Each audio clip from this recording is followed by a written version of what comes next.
Market का आगाज़ हुआ था, हमने देखा कि इतनी रफ्तार तेज़ नहीं थी। उसके बाद फर्स्ट सेशन की क्लोजिंग पर जब ये खबर आई तो सेकंड सेशन बहुत ज़्यादा तेज़ हो गया और मार्केट एकदम प्लस हो गई और रिकॉर्ड प्लस हो गई इन सेक्टर्स को लेकर। तो क्या कहेंगे आप इस हवाले से?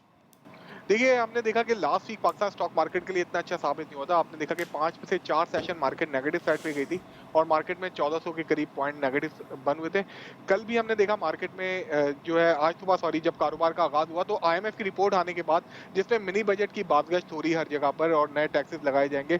तो ये फेयर था इन्वेस्टर को लेकर और फिर आपने देखा जिस तरह से इस्लामाबाद में कुछ दहशतगर्दी की कुछ रूमर्स चल रही हैं कि कोई तो उस हवाले से भी कुछ नेगेटिव सेंटिमेंट्स थे सरमायाकारों पे। यही वजह थी आप देखें आज मार्केट में वॉल्यूम इंतहाई कम थे, सिर्फ 29 करोड़ शेयर का दिन के इख्तिताम तक काम हुआ। बिल्कुल। 12 बजे के करीब एक खबर आई कि प्राइम मिनिस्टर को जो ब्रीफिंग दी गई उन्होंने अप्रूव कर दिया है dividend plug back in scheme का। पिछले दिनों भी काफ़ी ज़िक्र सुन रहे थे, आज से महीने 2 महीने पहले तक गवर्नमेंट का ये प्लान था। एक्चुअली ये प्लान था इसाक डार साहब के ज़माने से कि वो चाहते थे कि ये कंपनीज़ जो ऑयल मार्केटिंग कंपनीज़ हैं ये अच्छे डिविडेंड दें, क्योंकि अगर ओजीडीसीएल की बात करें तो उसकी 85% जो शेयर होल्डिंग है वो गवर्नमेंट के पास है। जी। तो गवर्नमेंट के पास ये पैसा आएगा और उसके ज़रिए जो दर्द सर बना हुआ है इस वक़्त हमारे ऊपर गर्दिशी कर्ज़ा, सर्कुलर डेट आपके इल्म है कि 58 ट्रिलियन रुपीज़ से ऊपर जा चुका है, तो उसको कम किया जाए।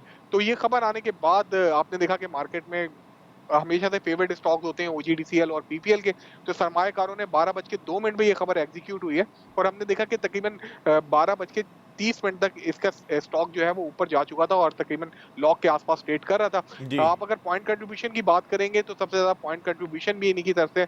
आज अगर मार्केट अगर बंद हुई है 657 पॉइंट प्लस, तो तकरीबन 500 पॉइंट के करीब कंट्रीब्यूशन ऑयल एंड गैस की जानिब से और ओजीडीसी और पीपीएल की पॉइंट कंट्रीब्यूशन बलतरतीब 178 पॉइंट पॉजिटिव और 180 पॉइंट पॉजिटिव कंट्रीब्यूशन है।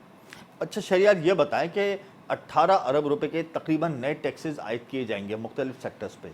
इसका एक नेगेटिव इम्पैक्ट तो ऑब्वियसली आएगा। मिनी बजट अगर आता है, मिनी बजट में अगर मजीद टैक्सेस ऐड ऑन होते हैं, ये तो चले एक खुशहाल बात है कि नॉन फाइलर को टैक्स सिस्टम में लेकर आएंगे, लेकिन अगर कॉर्पोरेट सेक्टर पे मजीद टैक्सेस डाल देंगे तो उसका इम्पैक्ट तो ट्रेडिंग पर आएगा। क्या कहते हैं इस हवाले से?